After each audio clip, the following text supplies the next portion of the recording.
lot of people have obviously seen the television program about my journeys to India and my work with the Naadi Oracles and the secret Indian oracles and so forth. And maybe also hopefully read my book, Messages from the Universe, in which tells the story of finding the Nadis. And obviously people ask and want, oh, can you find my Nadi for me? And really it's not as simple as that. You know, I can't just send you an address or an email address. And that sounds a bit odd, but the reason being is that so often these Nadis can almost overnight become corrupted, you know. And I would hate to give anybody an address or put in contact with someone that might lead them the wrong direction.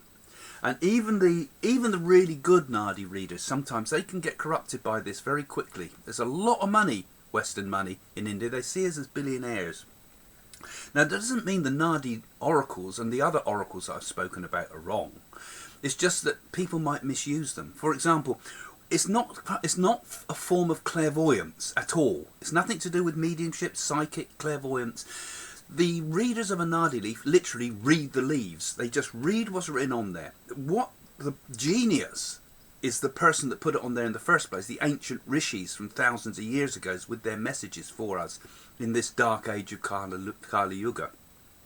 So they give the messages, but very often the readers might, for example, add extra things so they can generate a bit of money from you. You know, let's add a couple of car crashes, right? And you can do these remedies to stop it. You know, so you've got to be so careful. And that's why I just can't pass a contact on to anybody.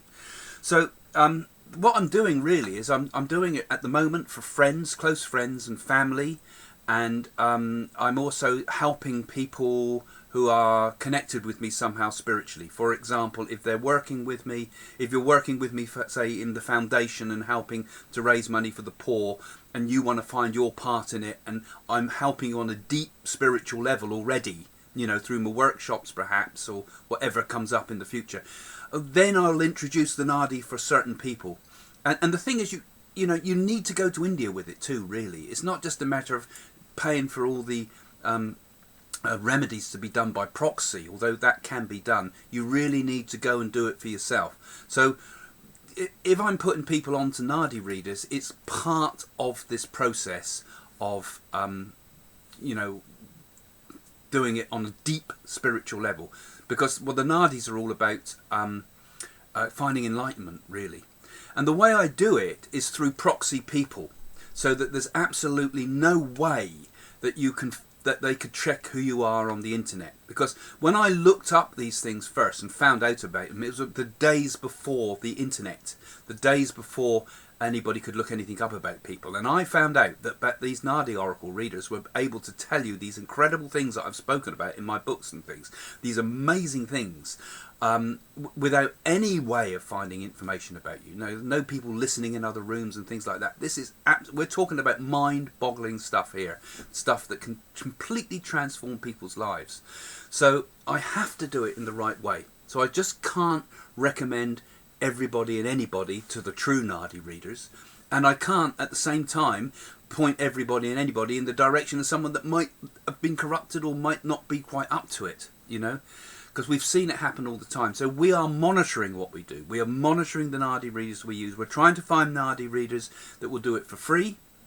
We're trying to find those that are on a deep spiritual level, and we often will separate the remedies from the readings, so there's not such a big money thing in it, you know. And there shouldn't be any money thing in it really at all, because you can do all the remedies yourself, and the reading should be given for free. So we're trying to clean up the act here with it all. So, you know, if you want to find a Naadi reader on the web, well, yes, Naadi means to search. You might find one, and I know people have found genuine ones. But, oh, you know, it is such a dodgy path. Remember, they tell you things like the time you will die. They tell you about your illnesses. They tell you about all the things that will happen to your family and friends and things like that. All sorts of stuff. So it's a bit of a minefield. But when you do find the true Nadi, it can be an absolute spiritually awakening thing. A tremendous thing. But like I say, from my point of view, I have to do it through the criteria that I've talked about here. I can't just hand out Nadi information. But if you want to do it through me and my foundation, well, you know, get involved in some of the work we're doing with the foundation. Then, you know, and a limited number of people can come with me to India eventually to consult the Naadi readers and also the holy men that I've met over there that can confirm things. If you are working with me with the Nadis, then what I'll need from you first of all will be your thumbprint. It'll be the right thumbprint for the man, the left thumbprint for the woman. All of this is being done as a form of social service, so you know I'm not want any payment, and the people who will be acting as our proxies will not want any payment either. And we will guide you if there is any need for payments to readers and any remedies, and advise the best way to go about that. So first of all, you'll open up your first kandam, which will be found by looking for your leaf. Now the actual leaf itself is found from your thumbprint. That will find a bundle, and from that bundle you will first go through a Skype session with a question and answers with the Naadi reader. Now this won't be sort of leading questions or anything. It will be sort of bizarre, bonkers sort of questions at first, it will seem, because he'll read the first line of every leaf. So the first bunch of leaves which will associate with somebody or other might say, in my case, is it something like you import precious metals. No, I don't. And then the next leaf might say something equally strange. You know, you're training to be a doctor. No, I'm not. And then in my case, it eventually came to the leaf that said your first wife's name is Tina. Oh my God, yes. And then every piece of information after that, you'll find will be 100%. Everything it says, you know, your name is, your mother's name is, your father's name is, and so forth. So you will only be required to answer yes and no to the actual questions that the oracle has written there, you know. So they mumble away in a strange sounding Tamil language first. So it'll be something, you know, and then it'll be, you know, your name is so and so. Yes, you know, and they won't just give you a Christian name. They'll give you surname, your mother's name, your father's name, your siblings' names usually, and lots of facts about your life to establish that it's your leaf. And that's finding the first. Once they've found the leaf, it's usually a second session that comes after that, usually by Skype again, which will tell you the details that are said in your leaf and the prediction for you. And the prediction will be based upon information that's in there about your past life and how this influenced your life and will influence your life in the future and the things that will happen to you. So you need to be prepared, because it will tell you things such as the day you die. It will tell you things such as your illnesses and things like this. And this is why, you know, it's not for everybody. It's a bit like the Steppenwolf in Hermann Hesse's book, you know. On the door it said, cost of one admission, your mind.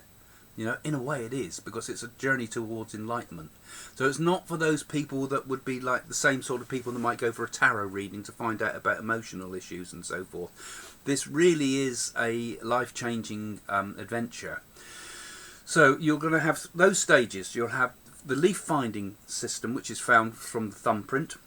It will tell you who you are, your name and your date of birth and everything like that, and time of birth. You don't volunteer information. It's yes and no, yes and no, yes and no all the way through. They merely read the leaf. If there's extra information that's not in the leaf that you're asking about, the reader may then use his own knowledge of astrology by asking from your time of birth that's come up in the leaf. Now that's fine, but remember that's not strictly Nadi leaf. It's from his astrology. So this is where we get a little bit of a grey area sometime, and why it's important to, I believe, do a second consultation. So once you've got your leaf, you'd be, wow, that's amazing, or woo, you know, I've got a lot to do, you know. But whatever, I suggest we do a second one through another Naadi reader that's completely unrelated to the first, with a different way of getting to it, so we can confirm the information. Because when I did my Naadi readings, I did about 6 in the end, and they all confirmed. So I was able to know that that is the right information, because they were all people from all different parts of India that didn't know each other, had no connection with each other, and I was able to, you know, really genuinely know that that is genuinely that information is about me and my future. So it gives me confirmation. But you will hear horror stories too around the Nadis, where people have been cheated, misled, and so forth. So it's very important that it's done in the right way, and, you know, not done in any flippant way, and is done as a genuine search for enlightenment. That's what it's about. It's about self-realization. It's about knowing why you are here on this earth, knowing what the causes of all your difficulties have been through your karmic past, and using remedies to change your future. Okay, that's it.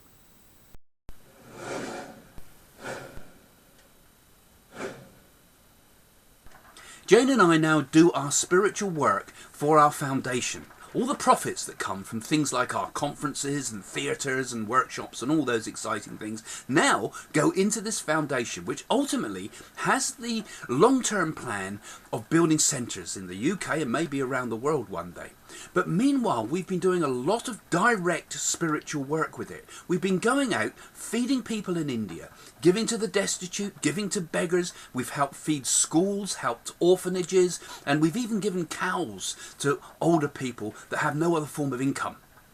So mediumship can change your life, but it can also help people directly in the world. So go to the links at the end and find out all about what Jane and I are trying to do. And you can do a lot just by sharing these videos on social media. Help us get the word out. Help us to do something really good in this world.